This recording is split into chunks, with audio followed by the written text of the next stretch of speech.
My name is Sarah. I'm 29 now, but what I'm about to tell you happened 10 years ago, and I still haven't slept properly since. I still see his face. I still hear his voice. And sometimes, I still check my mail before I even step inside my house. That night, I was 19, standing alone on a quiet road after my car broke down. There was no signal, no houses, nothing but trees stretching endlessly in both directions. I waited for hours before he stopped.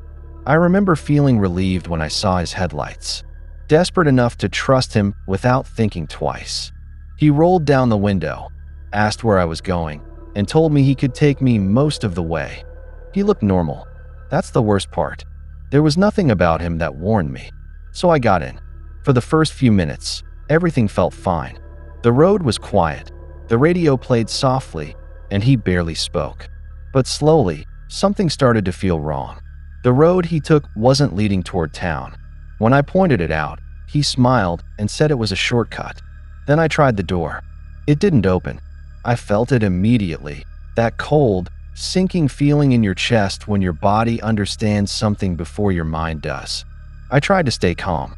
I told him I felt sick. He didn't answer at first. Then he pulled over just enough, unlocked the door, and told me not to make a mess. That was the only reason I'm alive. I stepped out and ran, straight into the trees. I didn't think. I didn't plan. I just ran, and he followed. I could hear him behind me immediately, crashing through branches, not even trying to be quiet. I ran until I couldn't breathe, then hid behind a fallen tree, pressing my hands over my mouth to stop myself from making a sound.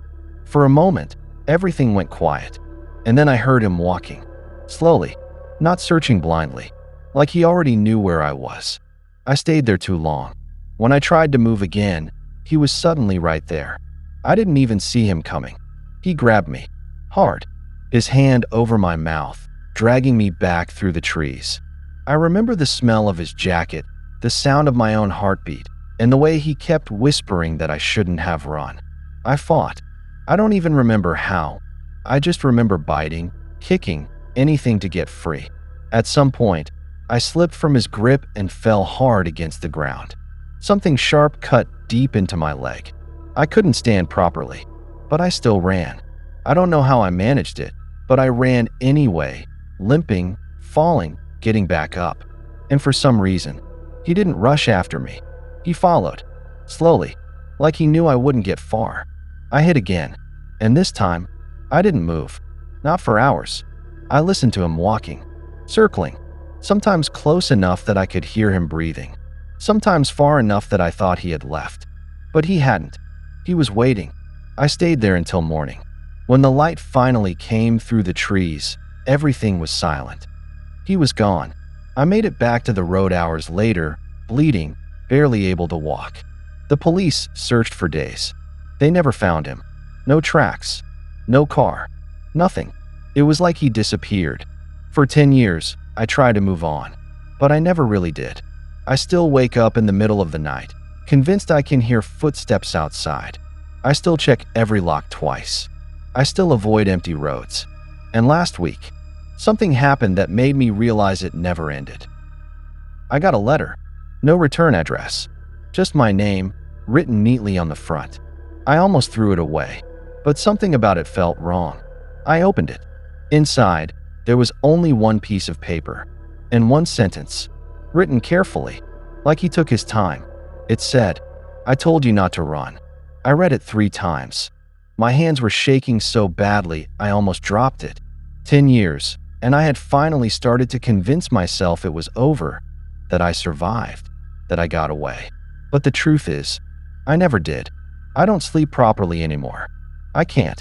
Every noise at night feels like him. Every shadow feels like it's moving.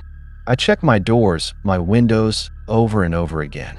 Sometimes I wake up and I'm already out of bed, standing in the dark, listening, like I'm back in those woods, waiting for him to find me again. I moved houses twice, changed cities, stopped telling people that story, but none of it mattered, because he never needed to find me again. He already knows where I am. I didn't go to the police about the letter. What would I even say? that a man no one could ever find sent me a message 10 years later? They'd call it a prank, a coincidence. But I know it isn't, because there was something else in the envelope. Something I didn't notice at first. It slipped out when my hands started shaking. A small photograph. Old, slightly blurred, taken in the woods. At night. I'm in it, curled up behind that fallen tree. Exactly where I was hiding that night. My eyes closed, my hands over my mouth, trying not to make a sound. The timestamp in the corner is from 10 years ago, and ever since I saw that picture, I haven't just been afraid of the dark anymore. Because sometimes, when I wake up in the middle of the night, I don't even know if I'm awake or dreaming. And I don't check under the bed or behind the door, because I already know where to look. I look at the corner of my room, because that's where he stands now, watching. And last night, for the first time in 10 years, I heard him again, right next to my ear. He said, "You're not as fast as you used to be."